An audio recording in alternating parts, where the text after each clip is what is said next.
Hi there guys, welcome to another YouTube video by Ross Perry Productions. Well, behind me is my 2014 Land Rover Freelander 2, and this is the petrol 2 litre Si4 model, which is unfortunately a little bit sick at the moment.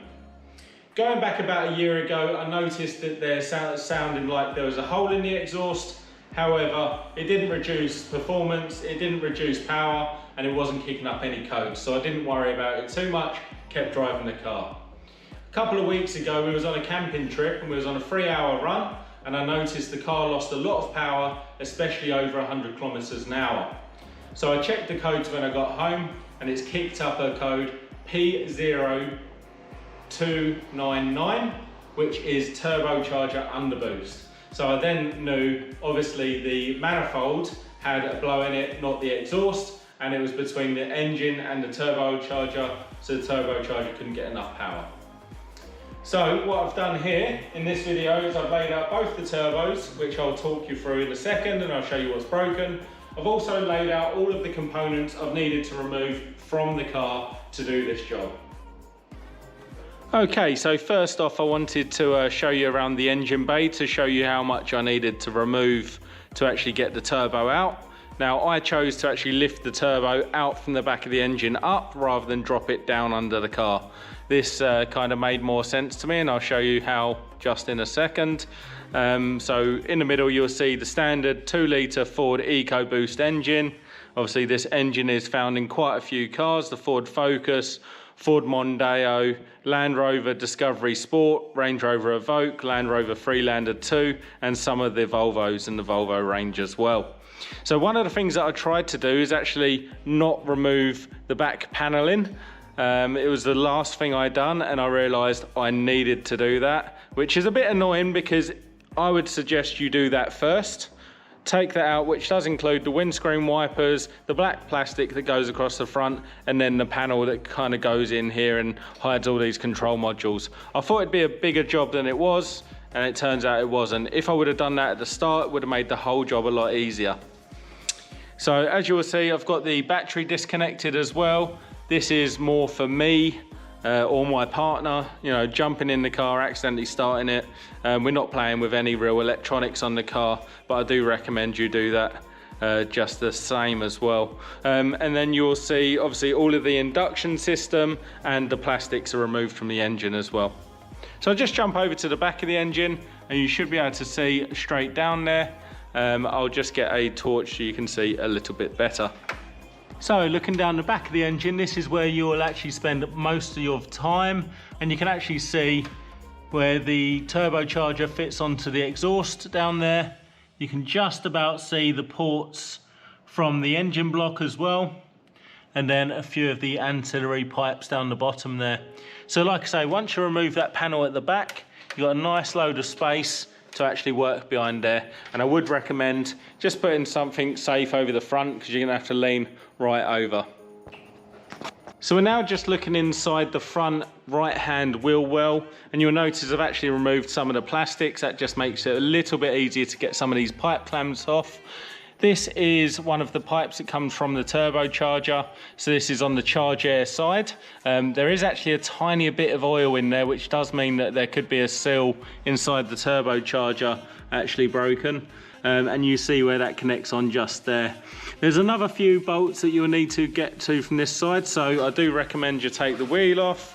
I've actually taken the wheel off on the other side as well to get to some of the exhaust bolts, which are really tricky. So they're probably the hardest bolts to get off are for that exhaust flange there. So bear that in mind.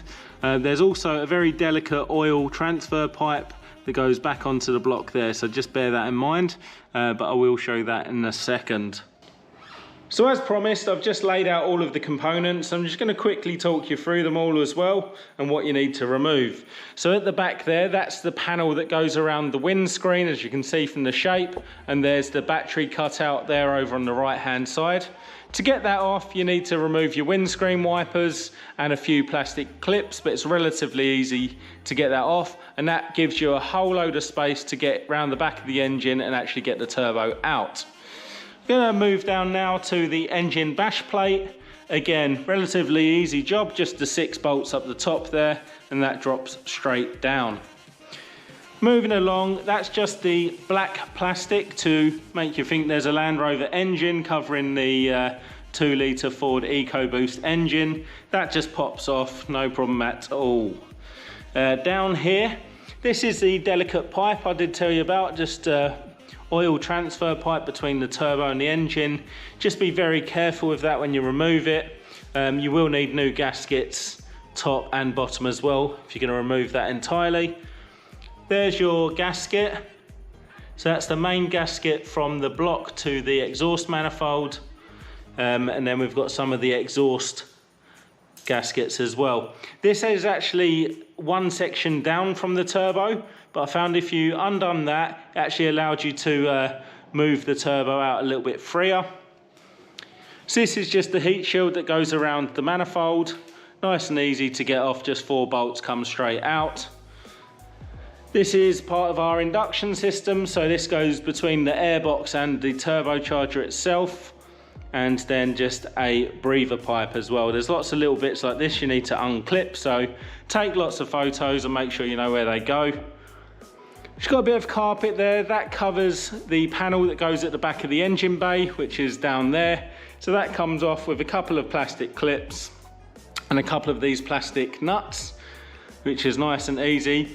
And then this is that panel that sits underneath the windscreen panel there. And that again comes off relatively easy, but does give you that whole piece more space there in the engine bay. Just the cover of the battery box. And then that's the inner wheel lining from that wheel space on the right hand front of the car. So when you do the job, you will lose some oil and you will also lose some coolant. So you can kind of see there, that's about how much coolant come out of the car. So obviously you need to top up all the fluids, check your oil, check your coolant when you put the new turbo back on, which we'll have a look at right now. Okay, so here's a closer look at the 2 turbos. So they are identical, and this is a Evoque one, so that's Ford Motor Company. This is what I believe to be the original turbo for the car. The car's now done 120,000 kilometers, and I'll show you where this is broke in just a second. But as you can see, the turbo is actually integral to the manifold itself.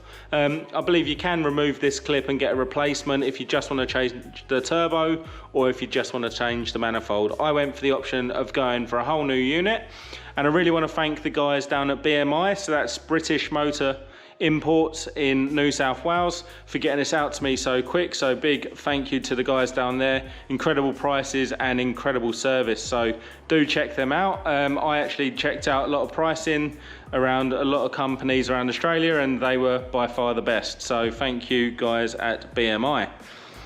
Here's the broken unit that I've taken off the car. Now I do believe the turbo is actually okay, and it probably has another 20,000 kilometers or so in it. However, like I said earlier, it is integral to the manifold. I know the manifold's definitely broken, and I know there is a small piece of oil in the air pipes on the turbo as well. So that made me want to change it out and get a brand new unit in there, because I want to keep the car. So just to show you where this is broken, so it's actually blown the welds on both sides of the manifold, as you can see just there. And like I say, both sides, not just there, it's also broken it here as well. So I wouldn't recommend it, but you could actually get these re-welded and you might get a few more kilometers out of it anyway. So another thing that I would say about the turbo unit, you do have to remove some of the pipes that are existing to put them onto the new turbo, and obviously we have a whole host of gaskets we need to put back on as well, which I'll show you in a second. So I'll just read out the part number. Like I say, I believe this is original. Yeah, it does have the Evoque label on it, which is the Ford Motor Company, but it also has Borg Warner, and the part number is 53039700288. And also they do sometimes refer to this unit as a KO3 as well. So the other thing you'll notice, there's so many versions of this on eBay that have a cast manifold. I don't think there's anything wrong with that. My main thing is I wasn't worried about the manifold. I wanted to get the original turbo rather than a cheap repo one. That said, they might be perfectly good. I'll now show you the new turbo. And here's our brand new unit. As you can see, brand new manifold, brand new turbo, and it's also the welded type of manifold, not the cast one that you'll see on eBay. You see all these ports have all the caps on. These are where you have to replace some of the pipes from the car, and then this is where that oil transfer pipe goes, and this is your air side, in and out. So like I say, a few things you have to change over, and like I say, this is a Ford Motor Company unit, so it's got Fomico on there, model KO3, and again it's got that same part number 5303970028.